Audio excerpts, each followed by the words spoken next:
pagi dan salam sejahtera untuk kita semua. Kembali lagi dengan saya Magdalena Madahede, guru dari SMA Negeri 1 Lebatukan. Saya adalah calon guru penggerak angkatan 9 dari Kabupaten Lembata. Kali ini saya tidak sendiri.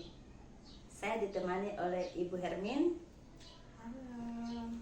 Salah seorang guru di SMA Negeri 1 Lebatukan, mengampu mata pelajaran pendidikan kewarganegaraan. Selamat berjumpa Ibu Hermin. Selamat berjumpa juga Ibu. Sebelum saya melakukan wawancara, saya ingin menanyakan keadaan Ibu. Kira-kira bagaimana kabar hari ini? Hari ini luar biasa sehat. Ya, puji Tuhan, kita dipertemukan dalam keadaan yang sehat. Untuk hari ini, dalam wawancara kita pra-observasi, saya akan mengajukan beberapa pertanyaan untuk kita diskusikan bersama hari ini. Baik. Adapun tujuan yang kita lakukan pada supervisi nanti yaitu untuk mengetahui dan juga melihat dan mengevaluasi jalannya proses pembelajaran yang akan Ibu Hermin lakukan. Nah, kenapa kita harus mendalami atau melakukan percakapan pra-observasi? Ini sebagai persiapan awal untuk Ibu dalam melakukan kegiatan pembelajaran yang akan dilakukan nanti. Kiranya dengan kegiatan pra-observasi ini Ibu lebih siap, lebih percaya diri. Tentunya pembelajaran yang akan diberikan kepada anak akan sangat berguna dan sangat bermanfaat untuk murid-murid nanti di kelas. Nah, adapun beberapa pertanyaan yang akan saya sampaikan kepada Ibu. Nah, salah satu pertanyaan pertamanya itu adalah berkaitan dengan tujuan pembelajaran. Ibu Hermin, berkaitan dengan tujuan pembelajaran ini pertanyaan pertamanya ya. Untuk pertemuan nanti, apa tujuan pembelajaran yang ingin Ibu capai? Oke, jadi tujuan pembelajaran yang ingin saya capai itu adalah peserta didik mampu mengidentifikasi hak dan kewajiban sebagai warga sekolah, masyarakat, dan juga warga negara. Itu tujuan pembelajaran saya. Oke, baik sekali. Jadi tujuan pembelajaran nanti itu adalah siswa mengidentifikasi hak kewajibannya sebagai warga sekolah, warga negara, dan di masyarakat. Lalu bagaimana dengan area pengembangan yang ingin Ibu capai dalam kegiatan observasi nanti? Kira-kira dalam pembelajaran itu mana area yang ingin dikembangkan? Oke, jadi target murid saya adalah murid yang mengalami kesulitan belajar, dan untuk itu untuk area pengembangannya adalah saya mau semua siswa aktif. Jadi dari yang tidak aktif itu menjadi aktif. Oke, baik. Jadi area pengembangan yang ingin dicapai adalah di bagian aspek keaktifan mereka dalam proses pembelajaran. Selain itu, saya juga ingin mendengar bagaimana rancangan pembelajaran yang ingin Ibu terapkan di dalam kelas, misalnya dari segi strateginya atau model pembelajarannya atau metodenya. Oke. Baik Ibu, jadi model pembelajaran saya itu adalah problem based learning. Nah, dengan metodenya adalah team gamesnya. Dari awal semester saya sudah membagi anak-anak menjadi 5 kelompok. Nah, kelompok itu dia sampai berkelanjutan sampai pada semester akhir. Nah, di sini juga dalam kelompok itu saya sudah membagi beberapa peran, mulai dari moderator, jubir 1, jubir 2, notulen, dengan ketua kelompoknya. Nah, jadi semuanya berperan aktif di dalam situ sesuai dengan tugas yang sudah dibagikan. Nah, kenapa saya memilih metode Teams Game Turnamen? Karena nanti setiap kelompok itu berlomba menjawab pertanyaan. Nah, dalam satu pertanyaan itu poinnya 10. Kalau dijawab benar berarti dapat skornya 10 poin. Nah, nanti poin ini saya kumpulkan setiap pembelajaran, setiap pertemuan sampai pada semester akhir. Nah, itu nanti pada semester akhir kelompok mana yang mendapatkan poin yang lebih banyak, maka akan saya berikan reward. Nah, terus yang berikutnya, strategi berikutnya adalah saya mengevaluasi pembelajaran saya menggunakan metode make a match atau mencocokkan kartu pertanyaan dengan jawaban. Seperti itu kira-kira. Wah, sungguh luar biasa sekali strategi dengan model pembelajaran yang akan dipakai nanti sehingga membantu murid lebih aktif lagi dalam pembelajaran. Dari metode modelnya dengan metode model pembelajaran, kira-kira media yang dibutuhkan dalam proses itu media apa yang dibutuhkan? Oke, jadi media paling pertama pastinya saya membutuhkan buku sumber dari ini buku itu, terus dengan internet juga. Lalu media lainnya adalah materi ajar. Lalu kalau untuk alat itu pastinya LCD, laptop dengan beberapa kartu tadi, kartu pertanyaan dengan kartu jawaban untuk nanti mereka berlomba menjawab pertanyaan. Baik sekali Ibu Hermin untuk penjelasannya tadi. Saya semakin penasaran ini kira-kira proses pembelajarannya nanti itu seseru apa. Untuk pembelajaran ini jadwalnya kapan? Jadi jadwalnya hari Jumat, ya, jamnya ke 5.6, sekitar jam 9.55 dan berakhir pada jam 11.15.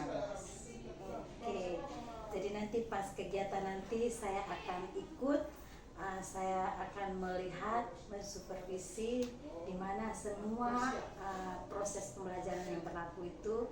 Saya akan mencatat apa saja yang terjadi saat pembelajaran itu.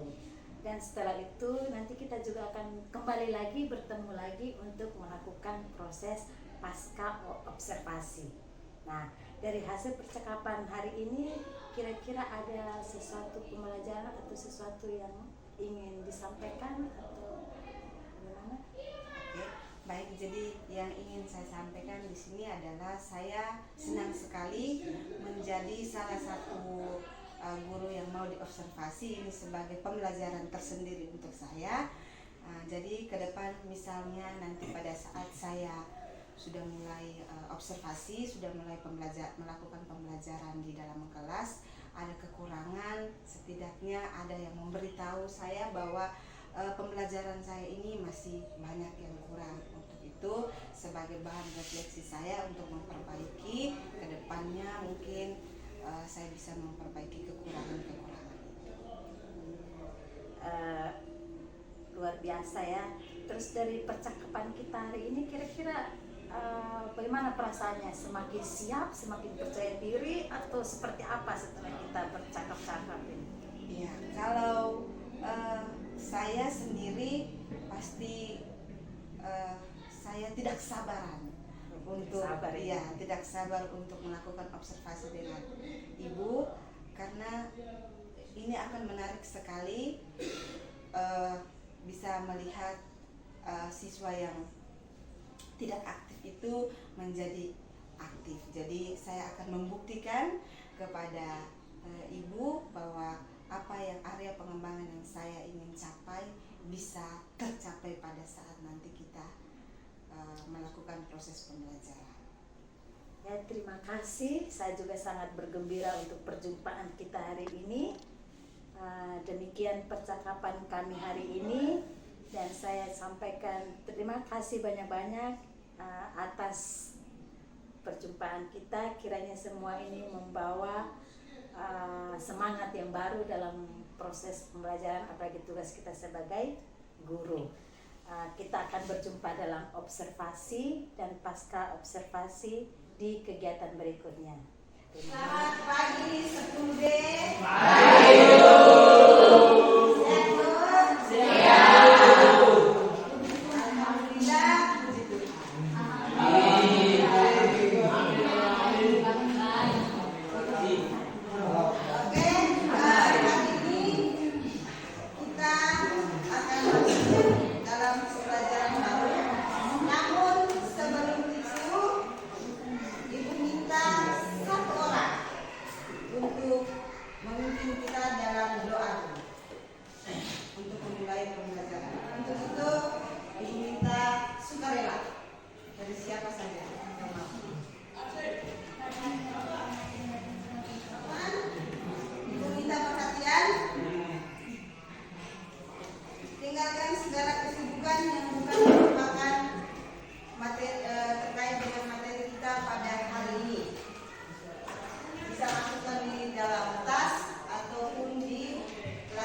mendapatkan poin jika dijawab benar. Boleh dekat ke sini lagi.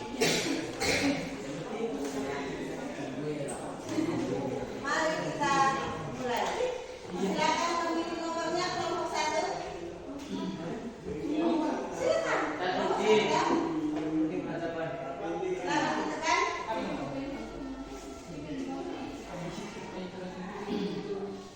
Gambar di samping.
hari ini kita akan melakukan kegiatan pasca observasi.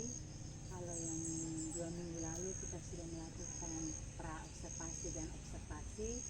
Terus untuk hari ini akan dilakukan pasca observasi. Tentunya tujuan dari pasca observasi ini kita melihat atau merefleksikan kembali pembelajaran yang sudah dilakukan 2 minggu yang lalu saat kita melakukan kegiatan observasi di kelas. Dalam kegiatan pasca observasi ini tentunya ada beberapa pertanyaan yang akan saya ajukan. Kiranya pertanyaan-pertanyaan ini akan membawa hasil atau membawa dampak yang baik untuk Ibu Hermin sendiri dan juga bagi saya sebagai calon guru penggerak. Adapun pertanyaan pertama, 2 minggu lalu kita sudah melakukan observasi di kelas. Terus bagaimana perasaannya ketika melakukan atau setelah melakukan pembelajaran 2 minggu yang lalu? Ya, baik. Jadi untuk rasa sendiri pasti rasa senang, bangga dengan diri saya sendiri karena saya sudah bisa menyelesaikan observasi itu dengan baik. Mungkin meski masih ada banyak kekurangan, tapi bagi saya sendiri saya sangat merasa senang bahwa ini adalah pembelajaran untuk saya secara pribadi. Ya, jadi 2 minggu lalu perasaannya saat melaksanakan dan setelah melakukan observasi itu senang dan bangga, meskipun ada 1-2 yang kurang tapi bisa melaksanakan itu. Terus apakah pelaksanaan pembelajaran waktu itu sudah sesuai dengan rencana yang sudah disusun sebelumnya atau seperti apa? Jadi untuk pembelajaran tersendiri itu masih banyak kekurangan tadi. Jadi kekurangannya adalah alokasi waktunya masih kurang, sehingga waktu di observasi itu terburu-buru. Jadi untuk kan saya menggunakan metode team game turnamen. Nah, itu setiap kelompok itu merebut poin. Namun karena waktu, jadi saya saya potong sedikit metode itu, jadi langsung kepada evaluasi pembelajaran dengan metode make a match atau mencocokkan kartu jawaban dengan pertanyaan. Jadi mungkin itu kekurangannya. Jadi kemarin dalam pelaksanaan pembelajaran itu kalau sudah ditanya apakah sudah sesuai, ternyata ada kurangnya soal waktu karena ada gamesnya. Tapi kalau mau diberi angka 0 sampai 100, kira-kira sudah sampai di angka berapa itu? Itu kira-kira sudah 85. Sudah 85. Ya. Jadi kita pasti akan mencari lagi yang 15% itu nanti mungkin di pembelajaran berikutnya. Tapi yang saya lihat waktu itu untuk gamesnya sudah sangat oke, tapi tadi kekurangan waktu karena dia gamesnya kemarin itu benar-benar membutuhkan waktu yang agak lebih lama. Terus selanjutnya apa hambatan ketika pembelajaran kemarin? Pasti menemukan hambatan atau kendala yang dihadapi ketika melaksanakan pembelajaran. Ya. Pasti dalam proses pembelajaran bukan hanya observasi, tetapi setiap kali proses pembelajaran pasti ada hambatannya. Nah, hambatan yang pertama pasti ini menuju kepada murid. Kepada murid, hambatannya adalah ada yang mungkin tidak terlalu aktif, ada yang masih malas-malas, itu mungkin menjadi hambatan. Tapi secara keseluruhan baru-baru ini saya melihat mereka semua sudah mulai aktif, hampir sebagian sudah mulai aktif, sudah mulai ada yang waktu pembelajaran sebelumnya itu saya lihat masih ada yang belum aktif, tetapi pas baru-baru observasi karena bermain game terus maka mereka aktif. Oke, itu dari kendala soal murid. Ada yang kalau pembelajaran sebelumnya banyak yang kurang aktif, ketika kemarin itu semakin banyak yang aktif. Itu kalau dari murid. Kalau dari sarana yang digunakan, kira-kira kemarin mengalami hambatan tidak? Kemarin ada mengalami hambatan untuk sarana prasarananya ya. Jadi infokus harus mencari-cari ya, itu menjadi satu hambatan juga karena mungkin di sini kekurangan infokus itu, makanya harus pergi cari dari kelas ke kelas untuk jadi waktunya agak terpotong sedikit. Kemarin ini hambatannya selain dari siswa, ada juga dari peralatan yang dibutuhkan karena ternyata untuk di sekolah untuk sarananya masih belum 100% memadai. Kita sekarang tentang guru ini, kita guru memiliki 4 kompetensi. Nah, setelah melakukan pembelajaran kemarin, setelah melakukan refleksi, kira-kira dari 4 kompetensi yang harus dimiliki guru, dari 4 kompetensi ini mana yang ingin dikembangkan setelah merefleksikan? Jadi yang kompetensi yang ingin saya kembangkan pastinya pedagogik dengan profesional. Dua kompetensi itu yang ingin saya kembangkan. Kalau untuk keterampilan dengan kepribadian ingin berjalan sesuai dengan kita punya kesehatan.